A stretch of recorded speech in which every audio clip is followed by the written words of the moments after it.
Hey guys, this is John. And Austin. And this is another episode of the Meatgistics podcast. So we've got a guest today. We have the CEO, creator, owner, operator, the everything, Jake Lindemann of Chief Upland Vests. Now, we'll talk about what this is, how I got this, why I got this in a little bit. But I want to jump right into a couple of things with you, Jake. Give us a little bit of your background. What inspired you to create this company? And give us a little bit of your story. Yeah. Wow. It's kind of a long story. I'm only 32 years old, but a lot of things have happened to bring me to this point of launching Chief Upland. So actually, I've had entrepreneurship in my blood for a long time. It runs in the family. There's a lot of Lindemans that have been in the cheese business in Wisconsin. And my dad started his first business when he was 18. And he ran that for over 35 years. And so I grew up around that. I worked for him formally for about 10 years. But I actually launched my first business when I was 16 in high school. And I had a skate and snowboard shop in Manitowoc, Wisconsin here. So that was my first dive into entrepreneurship. And so I ran that store on nights and weekends after school until I went off to college. I went to UW Milwaukee for business school. And I studied entrepreneurship there as well. And I ended up in an entrepreneurship internship through that school. It was a brand called Dynatrap, and we made kind of like bug zappers, but they have a vacuum fan that sucks the bugs into a cage instead of zapping them. So it was just a different twist on a bug zapper. And so I was only the second employee at that company. And we grew our revenue from less than $1 million to about $5 million in 3 years. And I was working directly with the owners of that. So I got I had a lot of exposure to branding, manufacturing, importing. I managed our factory relationships, and importing our products, and helped with design and all that. So after that, then I actually moved back to Manitowoc, my hometown, and worked for my parents' company. And I did that for about 10 years. And for roughly 3 of those years, I owned a bow hunting e-commerce store. And I did that with 2 of my best friends, Mitch Down and Steve Paulmeyer. And we ran that for a couple of years, selling trail cameras and tree stands and all kinds of different bow hunting supplies. And that kind of led me to 2 ideas. One being, I knew that I wanted to launch my own brand of something. I didn't love being a reseller of other people's brands because I'm passionate about branding and design, and I wanted to have that full control of, from start to finish. And honestly, with retail and reselling other brands, like that's a whole different game than being the actual manufacturer of the product. And I learned e-commerce a lot more through that business as well. And so after a while, I was seeing all of the advances in big game hunting products and bow hunting products, and how technical those products were becoming with MOLLE systems and the types of durable and waterproof fabrics that were being used. Stuff was getting super lightweight. And I was, as avid of a bow hunter as I was also getting very into upland hunting. And the upland products they were nowhere near as advanced as the bow hunting stuff. So that's what got my gears turning. And I started doing some research and ultimately landed on the vests. And what I found in my research is that pretty much every vest out there, if you talk to people about what they like or don't like, everybody, there was so many differing opinions on any given product. it was like any vest or any feature of a vest, people had a love-hate relationship. Like some people loved this pouch, some people hated the same pouch. And like then I started thinking, what if people could customize it to what they want to hunt with? You know, their style, their what they're carrying in the field, how long they're going to be away from the truck, that kind of stuff. And that's where I ultimately landed on the Molly system since it's so configurable. Um, and the Molly system has been tested and proven by our military for a long time now. So I knew that that system was probably going to work. And then through our testing and prototyping, it was just a home run So system. how many prototypes did you go through? So the vest, we started prototyping in 2018. I actually started working with a factory Wait, your overseas, company's only just one on 4 years one. old? Yeah, if that. We actually we incorporated in um 2019, God. but I had been working on designs for about a year before that. I didn't bother creating the LLC until we actually had started having expenses and something to sell. So yeah, we're still really new. Um, which you know there was a whole unique set of challenges with launching that right as COVID was taking off. We experienced so many shutdowns and delays, and like it was a really Right. weird time to launch a brand because we weren't even in business yet and stuff was getting delayed, you know? Um, but yeah, So one of the things when we went up to Pheasant Fest, there were two companies that you just heard everybody talking about, and one was yours. So in what that was that earlier this year? It was. Oh my God, this year's felt like forever. yeah, in Yeah. So March. in 3 years, you Yeah. went from nothing to one of kind of the darlings of the show. Um, Talk to us a little bit about how you got from zero to that type of spot. Yeah. Um, well, kind of like I mentioned before, I've got a lot of entrepreneurial experience from a young age, from running a physical store when I was 16 to creating an e-commerce store, working for the Dynatrap on the branding side. That all culminated. My two passions in life are entrepreneurship and hunting. So when these came together, it was like I had I'm never short on ideas. um, but I was able to, you know, I had learned a lot of stuff through previous experience. So I really could hit the ground running with this brand launch. I kind of knew what I wanted it to look and feel like years in advance.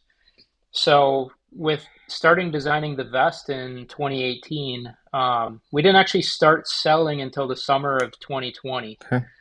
So I had a lot of time to prep. And so we first launched our social media like early summer of 2020 and just started generating buzz and putting out like little sneak peeks and created a lot of, I think really good marketing creates tension for people. It keeps people coming back and wanting more. And so that was my goal early on, was creating that tension that something big is coming. And that just, it got a lot of people talking about it. And then the day that we opened sales, like it was just crazy, right off the Really? bat. Um, yeah, we actually, so my wife and I, that on that launch day, I remember we purposely went out of town. And I had to shut my phone off because it was like orders and emails, and like it was a Saturday and it was just like crazy. And I'm like, I like let's just get out of town because I knew I'd be staring at my phone all day, and I had so much anxiety around the launch, like because it was such a passion project for me. And on that launch day, it's like this is the moment of truth. Like nobody's seen this until today. Are people even going to like it or are they going to hate it? And like she would tell me, like people are going to love this. You have no idea, the effort. You forget how much effort you put in, but you always go back to questioning that on a launch. Like, are people really going to like this, or is this just Oh me? no, I'm 100% So, with you but on that. We just launched a new electric stuffer that we've spent the last 2 years working on. And it was delays. And finally, the first 60 units shipped out to customers. And I didn't sleep well last night because they shipped yesterday. And all night I was thinking, like, God, okay, I hope it does as well for them, that I've tested thousands of pounds through them. Like, it is going to work for them. It is going to work for them. But that little voice in the back of your head is always like, yeah, no, there's going to be problems. There's going to be a problem. But that's right. awesome to hear. Did you like target specific people to work with? Do you have people that are like brand ambassadors for you? No, from the start, I did not. I really just like got it out there and pushed it a lot on my own. I did, I did and do work with people now that um, y you could call them ambassadors, but it's nothing Sure. formal. They're just passionate fans of the brand that really enjoyed the product. Through conversation with them, we kind of became friends, and like they just continue. A lot of people, when they love a product, they'll push the product for you and ask nothing in return. Um, one one good friend I've met through the industry. I don't know if you've ever met him.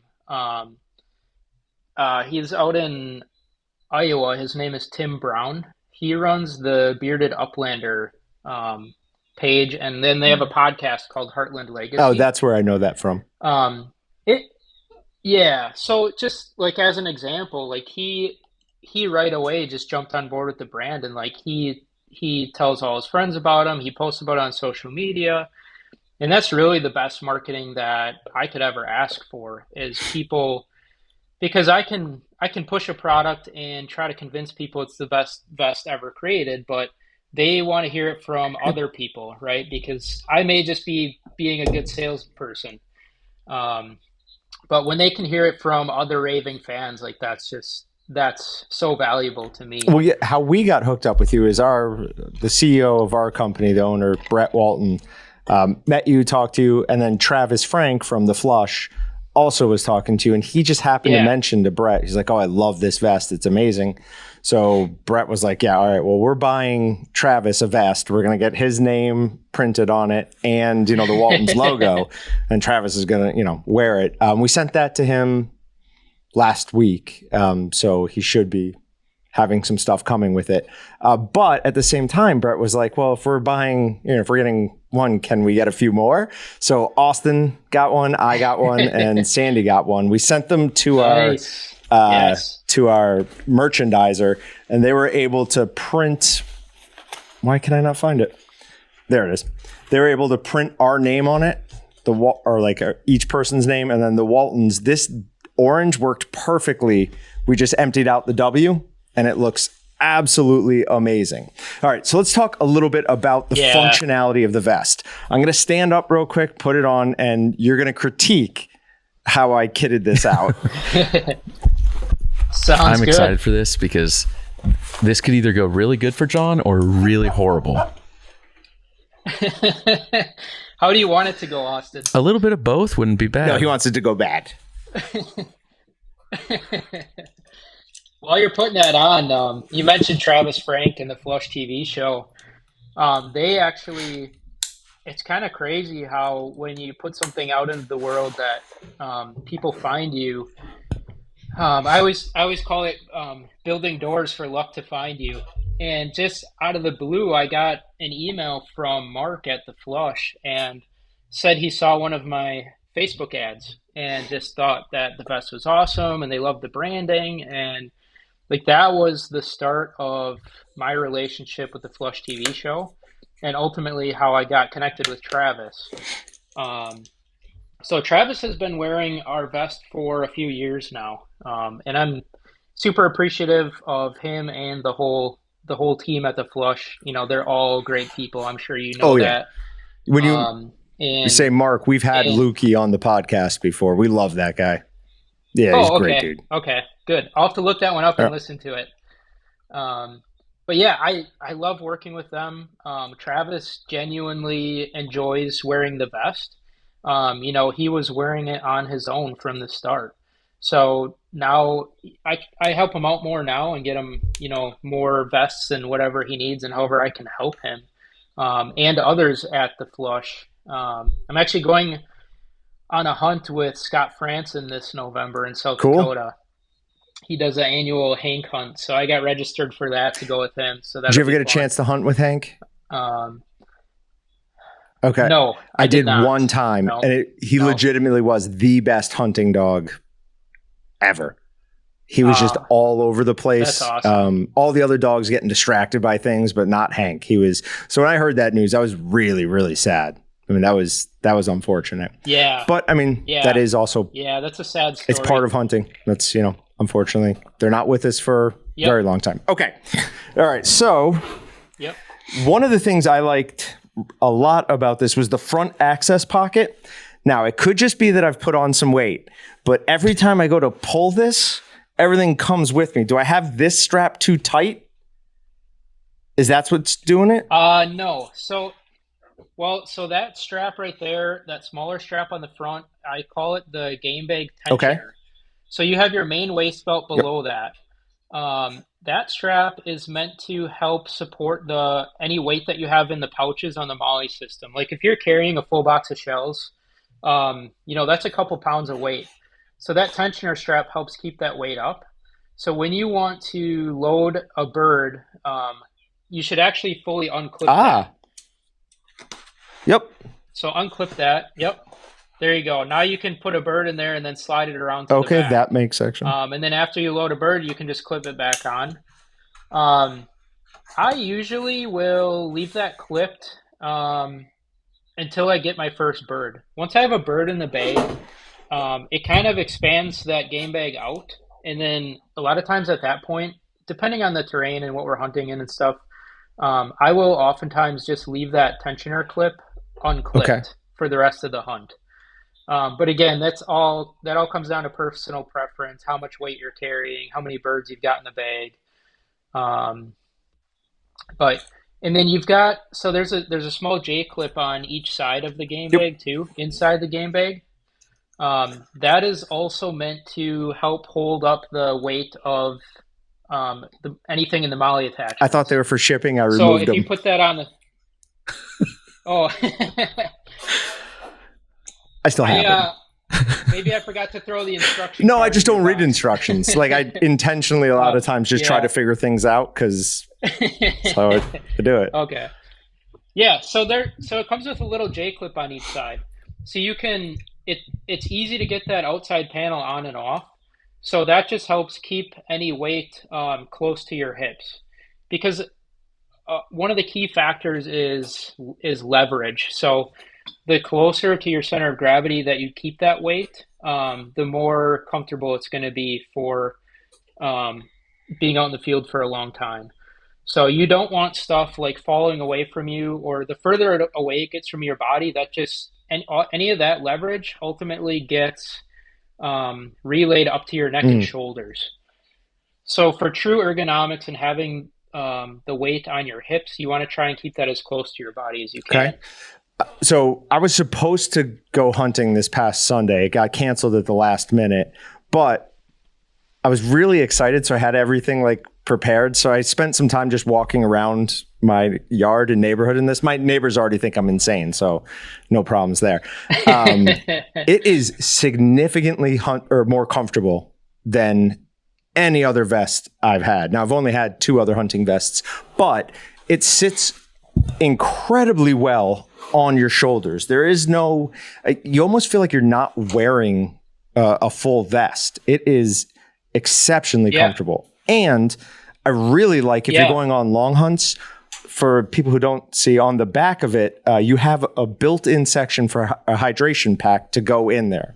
So whether you're going for, couple hundred yard quarter, or whether you're going for all day, this has all the kit you need. Plus, I mean, the quality of this stuff is insane. You've got magnets built in for all the flaps. All of these holders are removable, so you can customize that however you want. For this one, if you're going in anything wet environment, it's got a really high quality zipper, plenty of room for ammo inside the pouch. I mean, this thing is incredibly well built. Yeah, well, I appreciate that. If you can't tell, it's one, a passion project for me, and two, built by a hunter. I think that you see some other products on the market and you're like, whoever designed this isn't a hunter. It was probably a committee. Right? It's like, yeah. Or designed for one specific type of hunting, or one person's style. So, there's a lot of detailed thought and testing that I put into that. You know, being an avid upland hunter and big game hunter myself, every last stitch is something that we thought through. You know, we try to give every square inch of that vest serves a purpose. That was kind of one of our goals. The material's all 1000 denier Cordura. Super high quality. It's treated to be waterproof, UV resistant. And yeah, like you mentioned, the hydration pouch that fits a 2-liter bladder. And that pouch, it's not obvious online. A lot of people confuse that with the backpack storage. But there's the hydration bladder pouch inside the game bag itself. It's kind of in a separate pocket within there. But then the zippered backpack storage is completely separate. So you can, back there, you can stuff a jacket in there, first aid kit, any kind of like bolt cutters for traps or barbed wire or anything like that. Really just miscellaneous storage back there. And then how you have the padding set up on the back and the sides is really, really smart. Instead of it being, comfortable but sort of bulky, it fits so well. So that's awesome. Yeah. Like you said, when I'm wearing it, when you have the belt properly cinched down and all your weight in the right spot, you'll actually notice that the shoulder straps almost float, which that just shows you that there's absolutely no tension on your neck or your shoulders. And then all that padding is vertically ribbed. So it looks like a lot of padding and like it would be hot. It doesn't have as much airflow as just plain mesh, but with that padding being vertically ribbed, that allows air to escape upwards. So it's more breathable than what it would appear to be. And then on top of the shoulders, we have just a little bit of padding, but that padding stops like on your deltoid. On top of your shoulder. So there's no padding in front. And so that's so you get a proper consistent gun mount. But you still have a little bit of padding on the top for any time that you are carrying a lot of weight, if you do have any weight carried on your shoulders. That's awesome. I think the coolest thing I like that I first saw was like the magnetic flaps to it. It's genius. I don't know why, like something like that, just I don't really ever see on stuff like this. And to me, it's just a super convenient thing to add. And it seems simple, but yet I've never seen it before. It's a little touch that shows that it was extremely well thought out. Mm-hmm. The way you talk about it and what you said, where like every stitch you guys thought about and put some effort into designing every square inch of the product. I mean, it makes sense because as soon as I picked it up, I just couldn't believe actually what I was holding and then wearing it. I'm like, it's not like anything I've ever had before. I've had like, I think 3, maybe 4 hunting vests in the past, but like the first one I bought when I was 15 years old, no, probably less than that. I don't remember now. I don't know. But I just bought like the cheapest thing I could get. I mean, it was all I could afford, and that was what I wore for years. And then I finally upgraded a little bit, and still this thing just knocks the pants off of anything I've ever worn before. It's amazing. Well, that's awesome. I love hearing that. Yeah, you mentioned the magnetic pouches, and I think you haven't seen it a lot because it's hard to do properly. Like in our prototyping, at first the pouch felt really floppy and sloppy, and the magnets didn't quite line up. And so what we figured out with that was adding some structure in.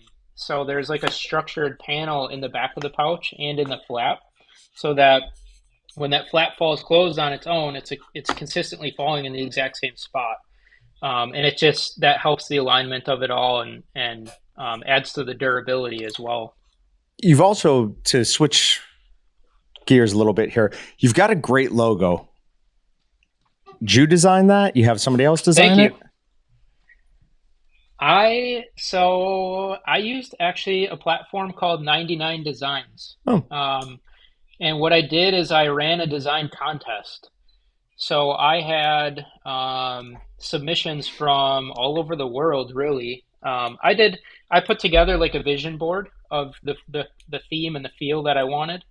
And then I narrowed it down to like 4 designers, and then they submitted final submissions. And then I ultimately chose one winner to work with, and then we really fine-tuned it. But it was kind of funny because one of the iterations, like this logo on my hat, the round version of it, this is like a shotgun shell. And when the designer first submitted it, it kind of looked like a shotgun shell already. And I asked him, is this supposed to be a shotgun shell? And he's like, no.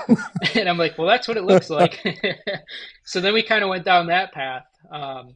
But yeah, so we've got like this, like the icon logo, but we use it in different variations and they all tie together.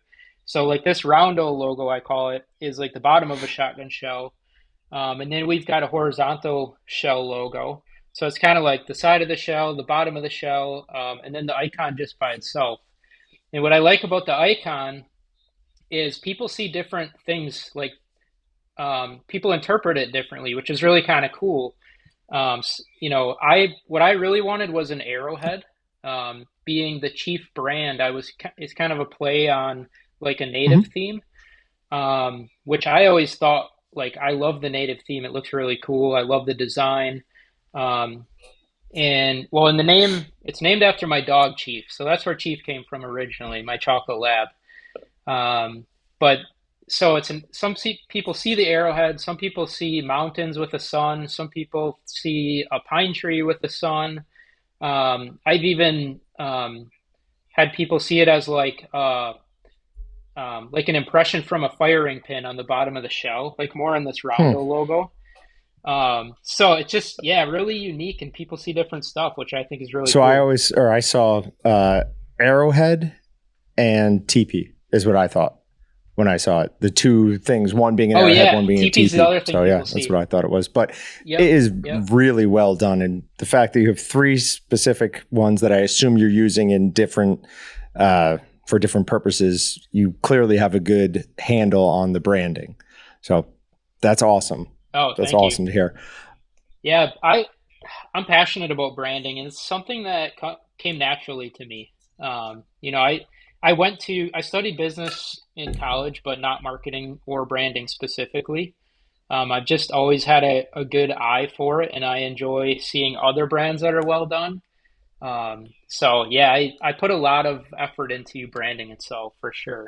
So you said you did some you're also a bow hunter. What made you choose going the upland path with this? Was it, you said earlier that you saw that there was a difference in the technology being, so did you see it and was like, oh, I can make this work better? Okay. Yes, it is where I saw the more immediate opportunity. So I would say I'm equally passionate about upland hunting. I'm also a big turkey hunter, but being in Wisconsin, we have some of the best deer hunting in the country as well for whitetail. So, but I mentioned, the bow hunting gear was getting so advanced, and I saw, my upland gear and the upland market in general was kind of lagging behind. So that was really that was the glaring opportunity that I saw. At that point, I didn't know what type of brand I wanted to start exactly. But then, like, once I started seeing that, it just dawned on me, like, Upland Vest, like, this is the opportunity. Yeah, I think you struck at the right time too. We've got all sorts of new people getting into hunting. I mean, upland hunting in some ways is the most accessible for them because it's easier to, clean a dove or a pheasant than it is for a deer. You have to probably know somebody with a dog or with access to land, but we have all sorts of new hunters. And I think if somebody tried on your vest and a traditional vest, they would not even hesitate for a second to buy yours because it is phenomenal. Yeah. I am curious, what is like your favorite feature too of the vest? My favorite feature, I would say, well, the vest itself, it's got to be the waist belt. And just when you have that cinch down, how, like Jonathan mentioned, the shoulder straps literally feel like they're floating. It just, it's so hard to explain how comfortable and ergonomic the vest really is online. You try to do it through pictures and videos, but until you try one on, once you try one on, you're like, holy cow, like I was pretty sure this vest was going to be nice, but wow, I'm blown away. Yeah. So I think just that, that's, if it's not comfortable, that's where the vest has to start for a hunter to really enjoy it, right? If it's not comfortable, then nothing else matters. But as far as the MOLLE attachments go, my favorite would be definitely the quick grab ammo pouch. The magnetic flap on there, it seems to be the fan favorite as well. It's just once you see it, it seems so simple and straightforward. But it wasn't out there before. And it's just all function and no fluff with that pouch. And the elastic shell loops inside of it, so you can, keep your shells organized. And so, when you go to grab shells, you grab them out of those elastic loops for a quick reload, and that pouch just automatically closes on its own. And it's waterproof and durable fabric. So that's definitely my favorite pouch. When you're out in the field, are you a over-under guy or are you a semi? Yes and yes. Just depends, huh? I have both. Yeah, it depends. I think, in South Dakota, I like carrying my 12 gauge semi-auto. You tend to get further shots. Those pheasants are bigger and hardier. And having that third or fourth shot sometimes comes in handy. If not after two misses, you're oftentimes flushing 3 or 4 roosters at a time. But I grouse hunt in the Wisconsin Northwoods too, and for that I like a lighter gun, so I have a 20 gauge over under. And you really don't need a 12 gauge shell for grouse. I mean, and that comes down to shot size and the weight of the shot and stuff like that too. But I like having that lighter gun because in the grouse woods it's so thick that you're just ducking through all kinds of cover and then. I was just out in Iowa for the dove opener actually, and my 20 gauge over under was perfect for that too. You could use 12 gauge for it. There'd be nothing wrong with that. But you don't need it. Like you said, with your attachments, it all comes down to personal choice. And that's it with so much of hunting. Everybody wants to argue about the best deer rifle. Yeah. Everybody wants to argue about the best everything. And it's what you like. Like I have a 6.5 Creedmoor that I've been shooting for a yearish now, something like that. And over 200 yards, I'm not going to take any shot. So everyone's like, no, you need to sight it in for this. I'm like, that's not happening. I'm not shooting 1,000, that's not my style of, I'm not comfortable enough with that. Real quick. Yeah. Wisconsin has mountains? Oh, okay. No. Then what was snowboarding? No. Well, I would travel to snowboard, but I would call them snowboard hills in Wisconsin. So we have one, like the biggest one in Wisconsin is called Granite Peak. That's in Wausau, Wisconsin. It might take you a minute or two to get down the run, but it's not like out in Colorado where a run is 15, 20 minutes down, Yeah, I was going to be I'm from upstate New York, the Adirondacks. So I grew up in mountains. I live in Kansas now. So I don't ever see a mountain. I was going to be very jealous if Wisconsin also had mountains. Everywhere has them, but here. No. Yeah, no, we have big hills in areas, and we obviously get a lot of snow. So it's enough to go snowboarding, but yeah, on our hills here, you kind of spend more time on the lift than you do riding. Yeah. Yeah. But I always enjoyed the parks. I like the jumps and the boxes and rails and stuff like that. So a shorter hill still works good for that stuff. You can do that. So when you get the birds home, what are some of your favorite bird recipes? What do you like to do with them? I knew you were going to ask me this, and I told my wife that I was going to defer all cooking questions to her. I no, I'm not a big cook. Sure. Like I like grilling, but I haven't gotten super into cooking myself. I think because I'm either always working or hunting. But I do like for pheasants, my favorite thing is to do basically take a chunk of pheasant, put cream cheese and jalapenos on it, and then I wrap it in venison bacon.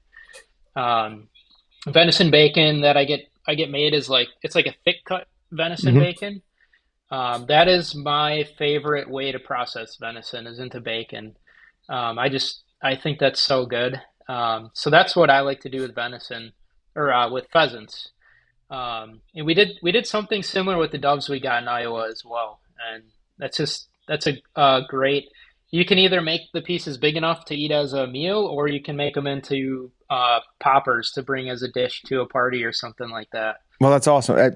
Travis always talks about his one thing when anyone says they don't like wild game, it's pheasant in, it's very similar to that. Pheasant, cream cheese, wrapped in bacon, and jalapenos are in there somehow, but I can't remember.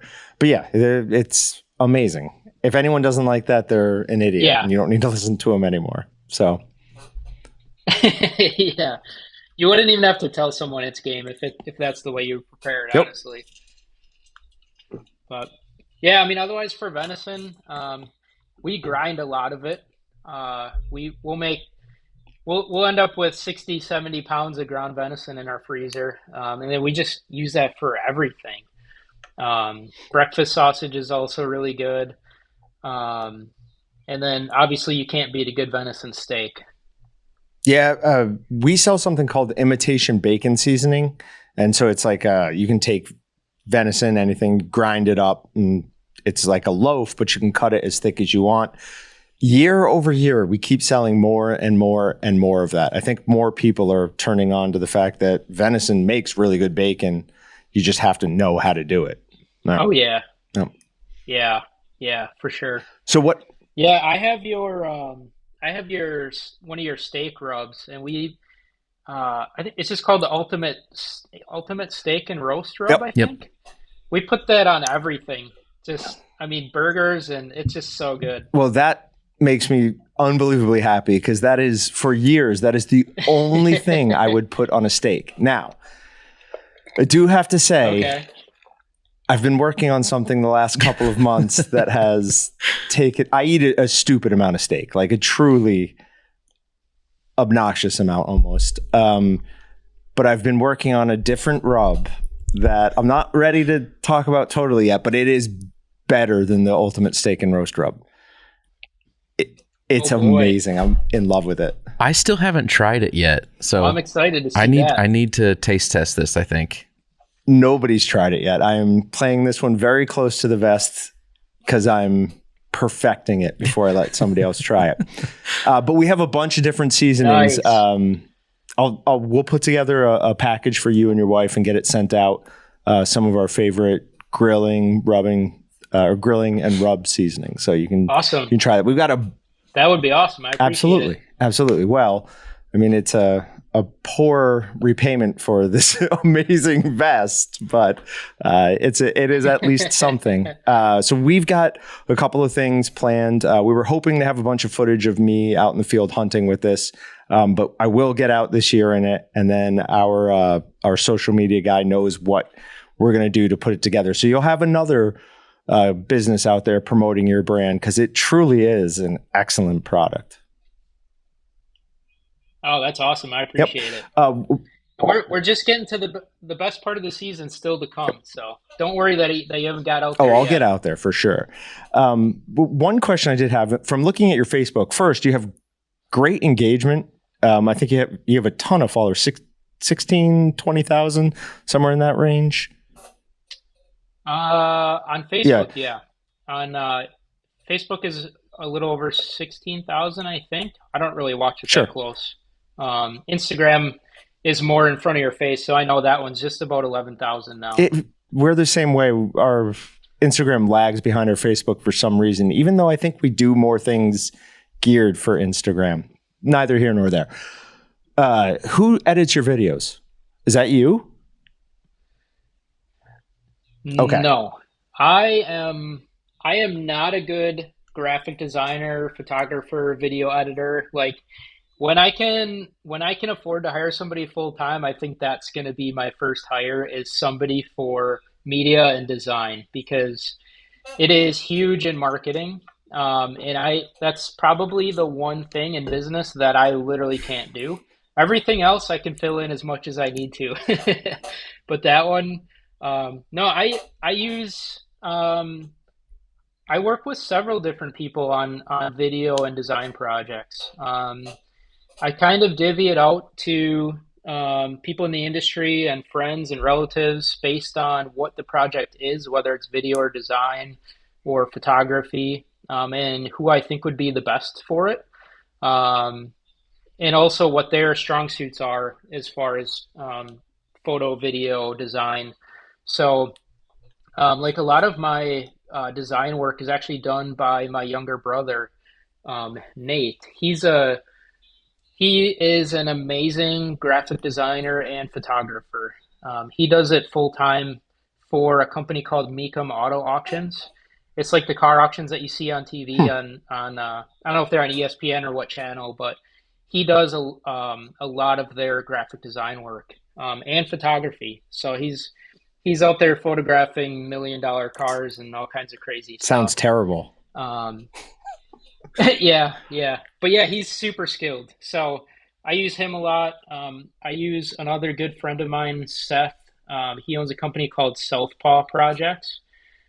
He had been working for a design firm for a while and some other things, but he is off on his own now with that business. So I love sending business his way.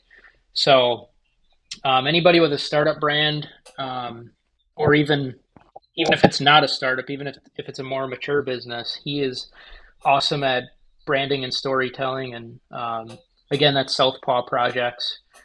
And then other than that, I've gotten to know some other people in the industry that are not only great upland hunters, but also great designers and photographers. And that really shows in, when a photographer is also a hunter, they understand what they're trying to capture in a moment or in a video, versus somebody that's not a hunter that you bring out in the field to try and take pictures. They don't really understand what they're trying to portray. So yeah, the media and design is a pretty big team effort all around. Yeah, well, whoever did your pinned post to the top of your Facebook page, that is phenomenal. That is really, really well done. I watched that a few times. That was impressive. Oh, thank you. So give them a little pat on the back.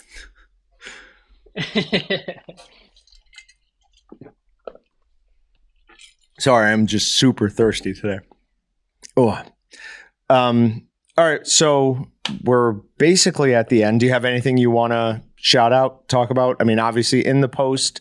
So when we release a podcast, obviously underneath the, if you go to Apple iTunes or wherever, and we'll have the links there. But we also do a post on Meatgistics where if you want to send links to all those businesses you were talking about, we'll include those in that post. So if somebody's looking for it, they can find it fairly easily. But other than your excellent website and really, really good social media, is there anything else anyone should know about you guys? I don't have anything in particular. I could leak a few nuggets about stuff that's coming down the pipeline. That was actually one of my questions, so I'm glad you brought it up. Yeah. Do you have anything you can share with us on what you're working on next? Yeah, so two things come to mind right away that will be probably out the soonest. One is we are doing a fifth colorway of the vest. Right now we have four colors. So the vest is um, it fits equally well both men and women. So we are actually coming out with a blaze pink and olive version of our vest that is going to be geared obviously more towards women. We have a lot of women wearing the colors we have already and loving it. But we've had some requests for that and thought that would be pretty unique. So that's probably going to be ready like in November, December, somewhere in there. So that'll be cool and unique, and we'll have all the pouches in the pink and olive colorway as well. Very cool. And then I can't, I guess I can't say too much detail about it, but we're working on some new turkey hunting gear that includes vests and pouches. I don't want to talk about the details of it because like some of it may be patentable, and I have to be careful that in a patent application, you cannot have any of the info publicly available. Like before, I forget the Yep. exact details of it right now, but we have a patent pending on the vest we have now, actually. But that was something that we had kind of a close call on. Is like, well, what was the date you first made it publicly available? So that's why I don't like doing the sneak peeks and stuff like that on specific features and stuff. But yeah, we're gonna do we our earth tone colorway people have been using for turkey hunting a lot, including myself, which is cool that it becomes a multi-purpose vest. That way you can use it for spring turkey or upland hunting in the fall. But we are doing a deeper dive on the turkey market, so we'll have some cool stuff out this spring. Hopefully, I'm hoping we'll be able to show it at Pheasant Fest in Minneapolis this winter. Awesome. Awesome. One Very more cool. question. Sorry. So you obviously started this by yourself. Do you have other employees now, or are you still a solo operation? Just me.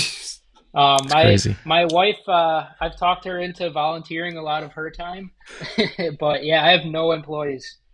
And I started this as a side hustle, with the ultimate goal of doing it full time. But I was working full time for the first like 2 or 3 years that I was doing this. So just this past February, actually, I left my day job and I'm doing this full time now. So I definitely could use some employees, but we're not quite there yet. I don't want to have somebody else's career depending on me just yet, but we'll be there soon because I could use the help. Yeah. With as much as you've gone from zero to where you are now, I can't imagine it'd be too much longer until you're going to need somebody else. No more like, oh, it would be nice. It's going to be a requirement. Oh. Yeah. Yeah. Being a startup right now, like the cash needs are so strong because we're first ramping up inventory. We had our initial launch. We completely sold out of inventory like 3 times throughout the launch. So we're like, generating cash, trying to get more funding, trying to build inventory so we're not running out of stuff. So once we're more caught up on inventory levels and stuff like that, we'll be able to start investing in some employees, hopefully. Yeah. For what you have and what you do, I mean, I would be impressed if you said you already had like 100 employees, but for just a single person, like it is insane. Your guys' website is awesome. Your social media is amazing. The product itself is killer. So yeah, props to you. I mean, you have done an amazing job here. Don't get any ideas. Oh, thank you, Austin. I appreciate that. If you ever decide to get out of it. No, I'm not worried about that. I'm worried about you thinking that he can do that all. We should be able to do replicate what he does with one person. Oh, I was going to say if he ever wanted to get out, I'd have a job here for him. It might be your job. Such is life. Oh, I don't know. I love being an entrepreneur. I do not want to go back to the day job life. And I couldn't do what you do. That being said, I'm opportunistic, so if it, you know, All right, we got to go. at Bye. a higher level, helping run a business. Well, Jake, it was great talking No, to I you. really appreciate it. It was that. absolutely great talking to you. It is an exceptional product. We will do a bunch on social media for it. Once Travis gets some of his stuff out there, hopefully we can drive some more sales and give you even more work to do. Sounds good. Well, thank you guys for all the support. We love our Walton's products too. So anytime you need some secret sauce tested or something like that, let me know. I actually have some made up. I will put it in. I'll get in touch offline because there is one thing you have to be aware of with it. So, Are you making sauce too? Sounds no. good. The secret sauce is just like, whatever. I thought you were hiding something else from me that you were okay. No, that sauce seems above my level. So, all right, man. We'll be in touch. Thank you. Appreciate it, guys. Thanks for checking out the Meatgistics podcast. To shop everything but the meat, head on over to waltonsinc.com. And to get your meat processing questions answered by experts and enthusiasts alike, head on over to our online community at meatgistics.com. Walton's, everything but the meat.